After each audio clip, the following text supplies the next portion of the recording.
Le concept de la réincarnation captive l'humanité depuis des siècles. Nous méditons sur la nature cyclique de la vie, de la mort et de la renaissance. Est-ce un choix conscient ou un chemin préétabli? Et si nos âmes, dans leur essence la plus pure, ne choisissaient pas librement de s'incarner? Et si des forces extérieures influençaient ce processus? Imaginez un royaume au-delà de notre compréhension, habité par des êtres d'une puissance incommensurable. Ces êtres, connus sous le nom de seigneurs karmiques et d'entités archontes, règnent sur le cycle de la réincarnation. Ils agissent comme des gardiens, guidant les âmes vers des destins spécifiques. Cela soulève une question profonde. Possédons-nous vraiment le libre arbitre ou sommes-nous liés par des contrats invisibles? Le voyage de l'âme devient alors une tapisserie complexe tissée de fils de choix et de manipulation. Nous naissons dans ce monde apparemment libres de prendre nos propres décisions. Cependant, un examen plus approfondi révèle des forces invisibles qui façonnent subtilement nos chemins. Tels des acteurs sur une scène, nous jouons des rôles qui nous sont assignés, souvent inconscients de la grande pièce qui se déroule. Cette prise de conscience peut être troublante, remettant en question notre compréhension fondamentale du libre arbitre. Pourtant, elle offre également une lueur d'espoir. En comprenant les forces en jeu, nous pouvons commencer à percer l'illusion et à retrouver notre véritable pouvoir. Le voyage commence par la découverte des rôles de ces entités puissantes. Les seigneurs karmiques, souvent dépeints comme des comptables cosmiques, sont censés superviser l'équilibre karmique des âmes. Ils enregistrent méticuleusement chaque action, chaque pensée et chaque acte, s'assurant que chaque âme récolte les conséquences de son passé.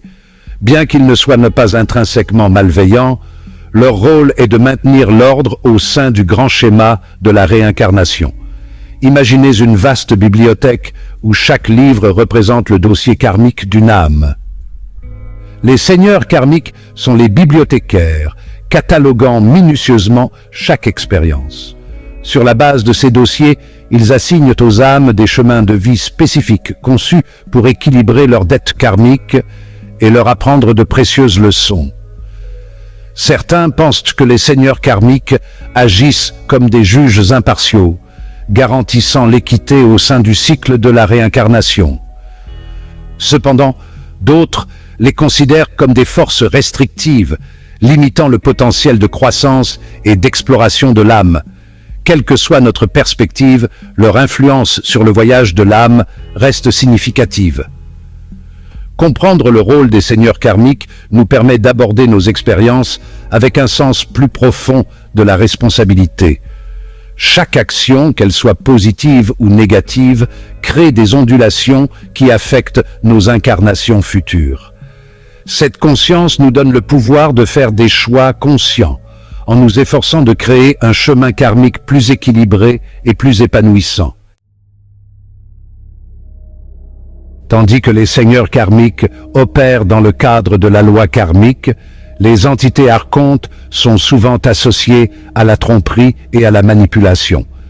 Ces êtres sont censés prospérer grâce aux énergies vibratoires inférieures telles que la peur, le doute et le désespoir, se nourrissant de la souffrance de l'humanité.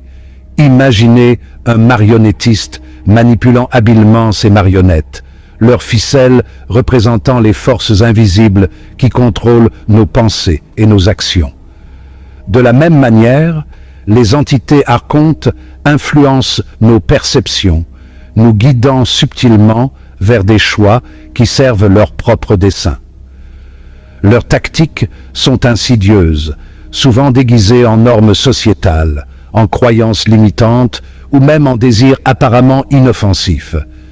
Elles perpétuent l'illusion de la séparation, nous faisant sentir seuls, perdus et déconnectés de notre vraie nature. Cette déconnexion nous maintient prisonniers d'un cycle de peur et de souffrance alimentant leur propre existence. Cependant, il est important de se rappeler que nous ne sommes pas des victimes impuissantes. Les entités archontes comptent sur notre ignorance pour maintenir leur contrôle. En prenant conscience de leurs tactiques, nous pouvons commencer à voir à travers leurs illusions et à reconquérir notre pouvoir souverain. La combinaison des contrats karmiques et de l'influence archonte peut piéger les âmes dans des cycles répétitifs de souffrance et d'illusions. Nous naissons dans ce monde, portant souvent le poids des traumatismes des vies antérieures et du karma non résolu. Les entités archontes exploitent ces vulnérabilités, murmurant des doutes et des peurs, nous éloignant de notre véritable but.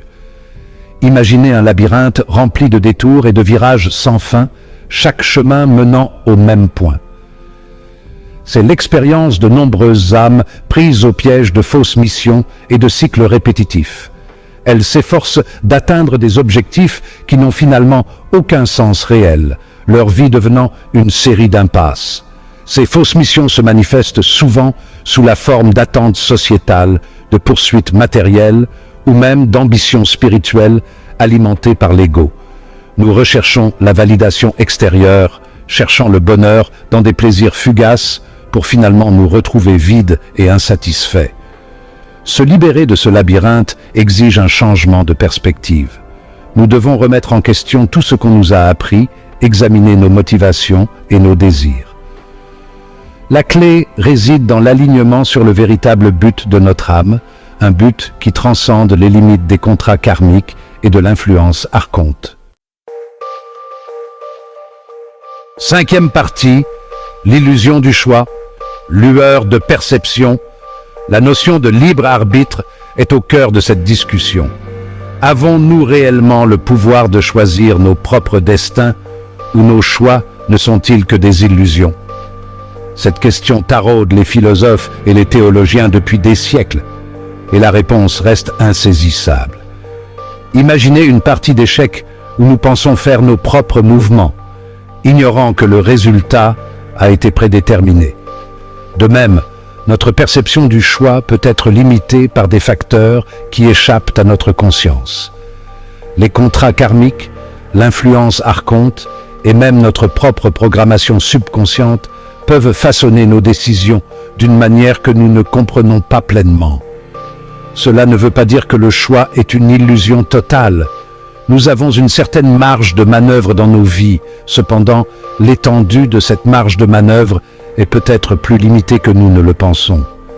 La clé réside dans la reconnaissance des facteurs qui influencent nos choix et dans l'apprentissage de la manière de les gérer consciemment.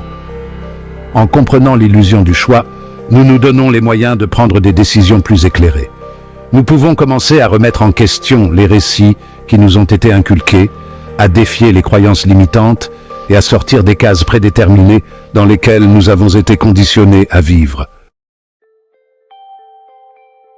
Septième partie, se libérer de la matrice, un voyage de découverte de soi. Se libérer de la matrice exige du courage, de l'engagement et la volonté d'affronter nos peurs les plus profondes. C'est un processus qui consiste à démanteler le faux soi, le personnage égocentrique que nous avons créé pour naviguer dans le monde, et à renouer avec notre essence véritable, l'étincelle divine qui réside en nous. Imaginez une chenille en pleine métamorphose, se transformant d'une créature rampante liée à la terre en un magnifique papillon capable de s'envoler dans le ciel. C'est l'essence même du processus de libération. Nous devons nous débarrasser des vieux schémas, des croyances et des identités pour embrasser notre véritable potentiel. Ce voyage de découverte de soi n'est pas fait pour les âmes sensibles. Il nous oblige à affronter nos ombres, à guérir les blessures du passé et à nous libérer des croyances limitantes. C'est un processus de croissance et d'évolution continuelle, un chemin en spirale qui nous rapproche de plus en plus de notre vrai moi. Les récompenses, cependant, sont incommensurables. En nous libérant de la matrice, nous faisons l'expérience d'un niveau de liberté, de joie et d'épanouissement que nous n'aurions jamais cru possible. Nous reprenons notre pouvoir, devenant les créateurs conscients de notre propre réalité. Neuvième partie. Conclusion. Le retour triomphant de l'âme. Le voyage de l'âme est complexe et multiforme, semé d'embûches et d'opportunités de croissance. Bien que des forces extérieures puissent influencer nos chemins, nous ne sommes pas des victimes impuissantes. En comprenant la nature des contrats karmiques, de l'influence archonte et de l'illusion du choix, nous pouvons commencer à naviguer dans nos voyages avec une conscience et un but accru. Le chemin de la libération réside dans l'éveil à notre vraie nature, la libération de la matrice de l'illusion et la reconquête de notre pouvoir inhérent. C'est un voyage de découverte de soi, de guérison et de transformation, un retour triomphant à la plénitude. Au fur et à mesure que nous prenons conscience de notre véritable potentiel, nous devenons des phares de lumière, éclairant le chemin pour que d'autres puissent le suivre. Le voyage peut être ardu, mais les récompenses sont incommensurables. Car, en choisissant la libération, nous choisissons d'entrer dans notre véritable héritage en tant qu'être divin, capable de créer un monde rempli d'amour, de paix et d'harmonie. Le choix nous appartient.